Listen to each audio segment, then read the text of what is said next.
አልሞተችም ያቺት። ምን ቀረኝ እንግዲህ በቃ ምን ቀረኝ? እስኪ ምን ቀረኝ ዝና?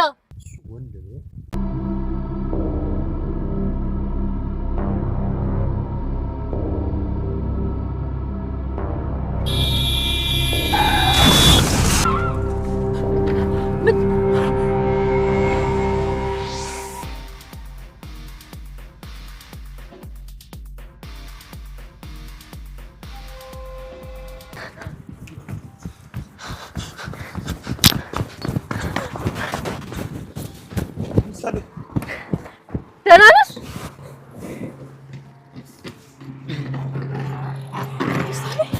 አታይም ዳንተ ታዲያ ለብቻሽ ላቅርብልሽ እንዴ?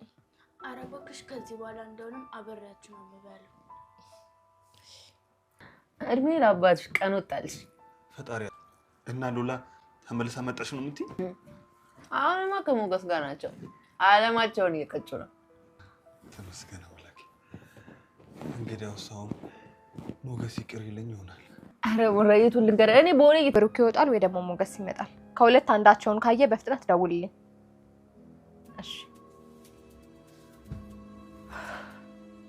አሁን ሞገስን እየፈለጋችሁት ነው? አሁን ጦርነቱ በጣም የከፋ ይሆናል። ብሩክም መጥቷል። ሁሉም ነገር ይለያል። ሞገስ ደግሞ በጊዜ ካልተያዘ ሌላ ከባድ ችግር ይፈጠራል። እሺ ዝና፣ ግን መጥቼ ለምን አንተ ጋር አንድ ላይ አንጠብቀው? እየናፈከኝ ነው።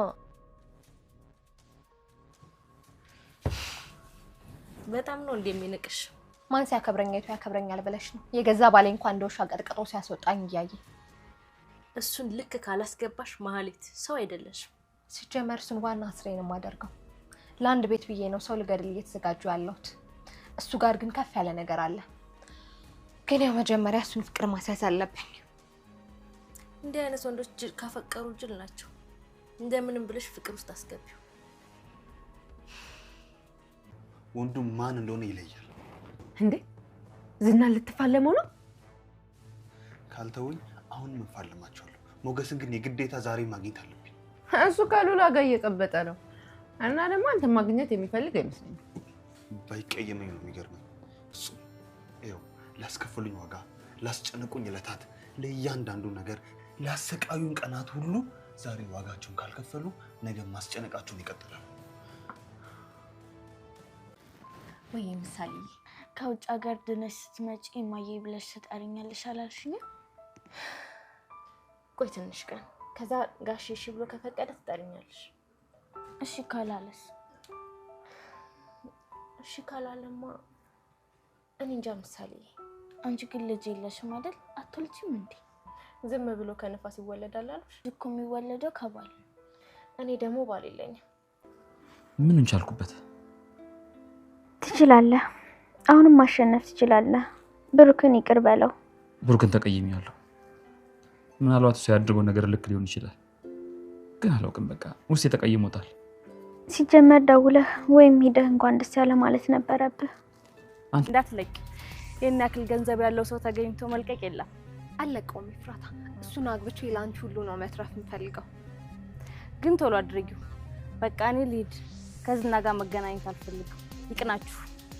የማህሌት ተንኮል ከአንድ ቤት ወደ ብዙ ቤት ወዳለው ወደ ዝና ተሸጋግረዋል ማለት ነው። ሰላም ጤና ስጥልኝ ውድ የዚህ ቻናል ተከታታዮች፣ እንዴት ናችሁ? እንዴት ቆያችሁ? እንኳን ወደዚህ ቻናል በሰላም መጣችሁ እያልኩኝ ዛሬ በምሳሌ ድራማ ተመልሻለሁ ማለት ነው።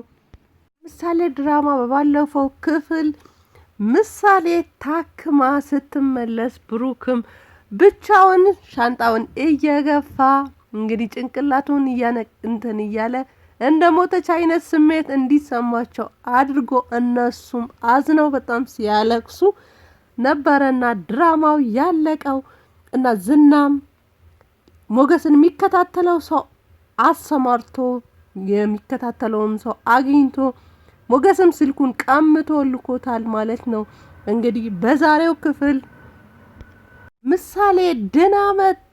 የናፈቃትን መሮጥ፣ ከልጆች ጋር መጫወት፣ መቦረቅ፣ እንደ ልጅ አይነት ስሜት መሰማትን እንግዲህ ናፍቋት ነበረ። ከዚህ በፊት በበሽታዋ ምክንያት ጭንቅላቷ ስለማይችል እንድትሮጥ ስትሮጥም ራሷ ሲያስታት ስለነበረ እንግዲህ ያ የናፈቃትን ነገር ለያዝ ለገናዥ አስቸግራ በመኪና እስከ መገጨት ድረስም ደርሳ ነበረ። እንግዲህ እግዚአብሔር አትርፏት መኪናውም አጠገቧ ሲደርስ ፍሬን ይዞ ተርፋለች ማለት ነው።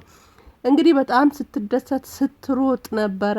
ቅድስትም ድና በመምጣቷ እንደ እናት ተንበርክካ እንግዲህ እየሮጠች ሰላም ብላ ተቀብላታለች ማለት ነው።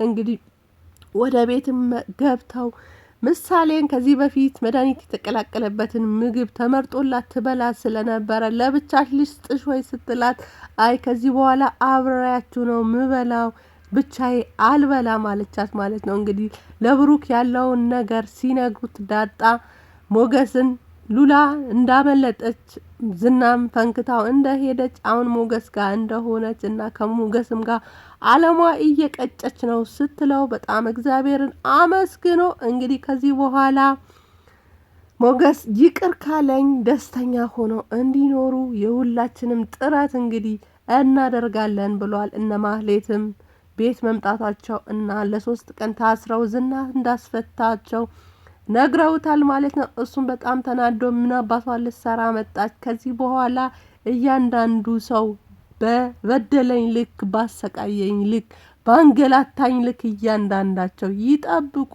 ብሏል ማለት ነው። እንግዲህ ከዚህ በፊት በጣም ብዙ ነገር እንዳደረጉት ከሁሉም ካደረጉት ነገር በላይ ደግሞ ልጁ ፊት በጥፊ ስትመታው እሱም ሲመታው እንግዲህ እሱ በልጁ ፊት ተሸናፊ መሆንን አይፈልግም ነበረና እና ከሁሉም ሰው አሸንፋለሁ እኔ ኃይለኛ ነኝ ብሎ ነበረ እየነገራት ነበረ። እሷም ጭንቅላቷ ውስጥ እሱ ነበረና ያ ነገር ከምንም ነገር በላይ እንግዲህ አቁስሎታል። ማለትም እንግዲህ ብሩክ ቂመኛ ነው እናም ደግሞ ኃይለኛ ነው። ብሩክ ከመጣ የሉላማ የማግኘት ቻንስህ የሞተ ይሆናል ብላው ነበረና እሱም እንዳለችው በጣም ብዙ ነገር ተዘጋጅቶበት የአይምሮ ዝግጅት አድርጎበት ለእያንዳንዱ ላደረጉት ነገር ዋጋ ሊያስከፍል እንግዲህ ተዘጋጅተዋል ማለት ነው። እንግዲህ ሞገስም እንግዲህ የጓደኛ መከታ የሆነው ደስታውን እንዳያጨልሙበት እንደሚሄዱ እርግጠኛ ሆኖ እንግዲህ አውሮፕላን ማረፊያ ሄዶ ጠብቋቸው ከኋላ ሲከታተላቸው ነበረ። መሄዳቸውም ቼክ አድርጎ ወደ ቤታቸው መመለሳቸው ካረጋገጠ ምሳሌ መዳኗን ካየ በኋላ እንግዲህ ወደ ቤቱ ተመልሰዋል ማለት ነው። ዳጣም ደውላ የምስራች ስትለው እንግዲህ ምሳሌ በደንብ ድናለች ወይ ማውራት ችላለች ወይ እንዴት ናት ጤናዋ በደንብ ተመልሰዋል ወይ ብሎ ሲጠይቃት እንዴት ሰርፕራይዝ አልሆንክም? እኔ እኮ ሰርፕራይዝ ትሆናለህ ብዬ ነበረ የነገርኩህ ብላ ስትለው እኔ እኮ ነበርኩኝ ቦታው ላይ እና ስትቀበሉ ስትገናኙ ማይቻችኋለሁኝ። እንግዲህ እነ ማህሌትም እዛ ነበሩ። ማህሌት ደግሞ ባለመሞት መጀመሪያ ብቻውን ስለነበረ ሞታለች ብላ እንግዲህ ከሰውኛ ባህሪ በጣም የወጣ ሰው የፈለገ ሰው ቢበድል የፈለገ ነገር ቢያደርግ ሞቱን ግን በተለይ የልጅ ሞት የሚመኝ ሰው የለም። እሷ ግን ሞታለች ብላ በጣም ደስተኛ ሆና እየሳቀች ነበረ። አጋጣሚ ስትወጣ ግን ከዚህ በላይ ምን ልሁን ተሸንፌያለሁ እኮ እንግዲህ በቃ ማየት አልፈልግም እንሂድ እስከ ማለት ድረስ ደርሳለች ማለት ነው። እንግዲህ መኖራቸውም እንዳያቸው መኪና ውስጥ ቁጭ ብለው እየጠበቁት እንደነበረ ነግሯት እንገናኝ ብሩክ ደስታውን ሙሉ አይደለም አንተ አጠገቡ ስለሌለ እንግዲህ ደስታው ሙሉ እንዲሆን ተገናኙ እባክህ ይቅርታ አድርግለት ስትለው አይ እንግዲህ ነገ እንገናኛለን ብሏት ሉላም ይቅርታ አድርግለት አብራችሁ ሁኑ እንግዲህ እያለችው ነበረ። እሷንም እምቢ ብሏት ነበረ። ግን ሞገስ ኃይሉ የሚመጣው ዝናም ደግሞ የሚሸነፈው ሁለቱም አብረው ቢሆኑ ቢፋለሙት ነውና ብሩክን ይፈራዋል። ከዚህ በፊት ማህሌት ይመጣል ብላ ስትነግረው በጣም ደንግጦ ነበረና እንግዲህ አብረው ቢሆኑ የሚፈራ ይመስለኛል።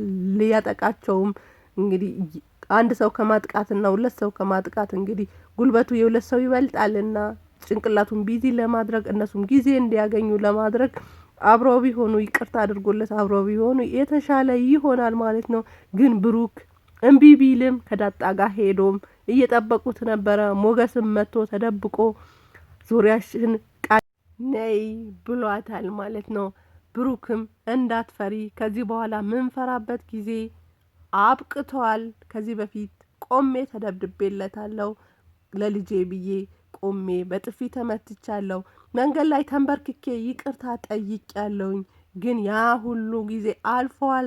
ዛሬ እኛም ምንፋለምበት እንደ ወንድ ቆመን ምንደባደብበት ጊዜ ነው። አትፍሪ ብሏት እንግዲህ ሞገስ ወዳለበት ሄደዋል ማለት ነው። ዝናም እንግዲህ ብሩክን የሚከታተል ሰው አሰማርተው ነበረና ብሩክ ከመጣ በኋላ ሞገስን ማግኘቱ ስለማይቀር ወደ ሞገስ ይመራኛል ብለው ስላሰቡ ብሩክን እየተከታተሉት ነበረና እንደተንቀሳቀሰና የት እንዳሉ ለዝና ነግረውት ከማህሌት ጋር እንግዲህ ወደ ብሩክ እየሄዱ ነው ማለት ነው። እንግዲህ በቀጣዩ ክፍል ኃይለኛ ፍልሚያ ይኖራል ማለት ነው። እንግዲህ ማንሽ ያሸንፍ አብረን የምናየው ይሆናል። እንግዲህ አብራችሁኝ ስለነበራችሁ ከልብ አመሰግናለሁ። ኢትዮጵያ ሀገራችን እግዚአብሔር ይባርክ። ዳሯን እሳት መሀሏን ገነት ያደርግልን። አሚን። መልካም ቀን፣ መልካም ጊዜ። ባባይ